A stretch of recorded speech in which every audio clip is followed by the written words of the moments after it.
Unit 3, perpendicular and parallel lines. We're going to be studying parallel lines and perpendicular lines cut by a transversal. What is a transversal? It is a line that intersects two or more lines. Take a look at line T here in your picture. Line T is a line that intersects two or more lines. It is a transversal. We will always need to be able to identify our transversals. Once we have a transversal, angle pairs are created. Take a look here, corresponding angles. It says that corresponding angles are angles on the same side of the transversal. We're going to underline same side and same position. So angle 1 and angle 5. So take a look at angle 1 and take a look at angle 5. Here's angle 1, here's angle 5. It's on the same side of the transversal in the same position. They are called corresponding. So is angle 4 and 8, 2 and 6 and 3 and 7. Let's take a look at our next vocabulary word, alternate interior angles. They're interior angles, but they're on opposite sides of the transversal. Here is the transversal. So we need it on opposite sides and inside the two lines. So 3 and 5 and 4 and 6 would be our alternate interior.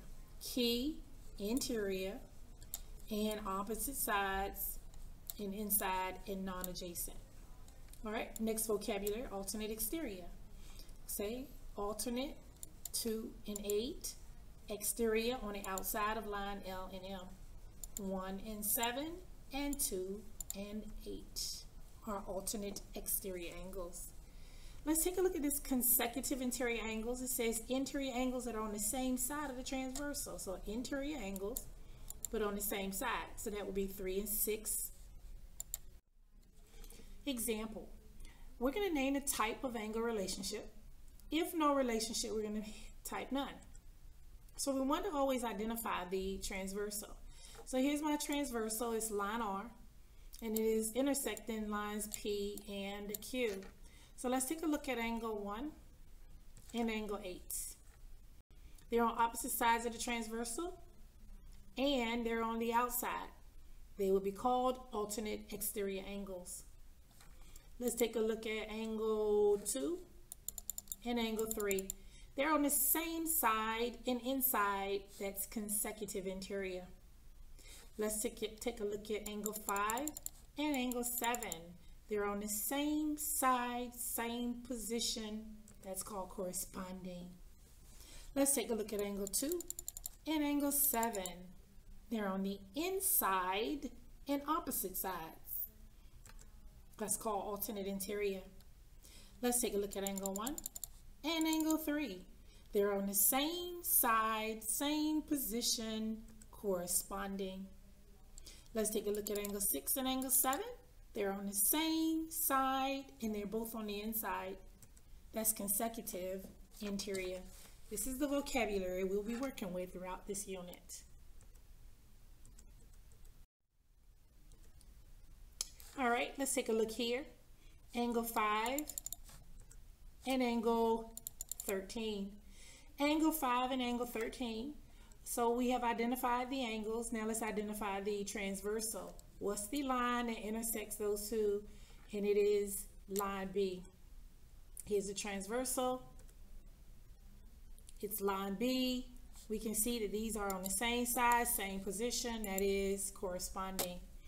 All right, so let's follow the pointer and we're going to look at the next two, 7 and 14. Here is 14, here is 7. They're on opposite sides of the transversal, and on the inside, that's alternate interior. Let's take a look at angle 3 and angle 6. Where is the transversal now? Here it is. 3 and 6, opposite sides of the transversal, outside the lines. This is alternate exterior. Angle 9 and angle 16. Here's the transversal. They're on opposite sides of the transversal and they're on the outside, alternate exterior. Angle 4 and angle 7. Where's the transversal? Here it is. So 4 and 7 are on the same side. On the inside, that's consecutive interior angles. Take a look at 2 and 10, find the transversal here. So now 2 and 10 in relation to the transversal, they're on the same side, same position, corresponding. Let's look at 8 and 14. Here is the transversal for 8 and 14. So where are they in relation to the transversal? They're on the same side, inside. This is called consecutive. Let's take a look at 6 and 11. Oh, wait a minute. There's no line that connects 6 to 11. So they do not have a relationship. Same as 4 and 13. So let's look at 4 and 9. Where's the transversal? Here it is. What's the relationship in reference to the transversal? Opposite sides, inside, alternate interior. Again, always identify for each one all the way down what is the transversal. Angles formed by transversals. So what I'm going to do first is I am going to name the transversal. So for angle 1 and angle 12, here's angle 1, here's angle 12. The transversal is L. That's the transversal. Angle 3, angle 6, the transversal is J. Angle 7, angle 15, the transversal is M. Angle 12 and angle 14, the transversal is K. Now what I want you to do is use your notes. I want you to find out here, what are my angle pairs that are corresponding? I'm going to start you off. 1 and 9 are corresponding. I want you to do that for alternate interior, alternate exterior, and consecutive interior. And I want you to show your teacher. Thank you. I'm going to recap parallel lines and transversals. If 2 parallel lines are cut by a transversal, then here's the relationship between the angles. Corresponding angles will be congruent, again, if the lines are parallel. Alternate interior will be congruent. Alternate exterior will be congruent. But consecutive interior will be supplementary. They will add up to 180. Recall from Unit 1, vertical angles are always congruent and linear pairs are always supplementary. We do not need parallel lines for these two definitions. But we will need these to solve problems in Unit 3. So, given the measure of angle 1 is 65 degrees, find the measure of all the missing angles. Okay? So the first thing you want to do is fill in the given. Angle 1 is 65 degrees. Fill it in. So now let's fill in all our vertical angles. That means angle 3 is 65. That means angle 5 is 65 and angle 7 is 65. That's filling in all the vertical angles. Let's fill in all the linear pairs because angles right next to each other add up to 180. So that's 115, 115, 115, and 115. Once you have your diagram filled in, it's easy to go back and fill in your chart. Check it out. So fill in your picture and then fill in your chart. That's what you're going to be doing in the next couple of slides. Here, you're given the measure of angle 6 is 142 degrees. Go in your picture and put 142 degrees. And then I would like for you to fill in the rest of the chart. Notes recap.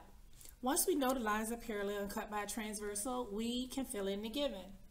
Then you want to fill in your adjacent angles are supplementary, so they should always add up to 180, and always make sure your vertical angles are congruent. You're going to start to see a pattern throughout the transversal intersects the lines.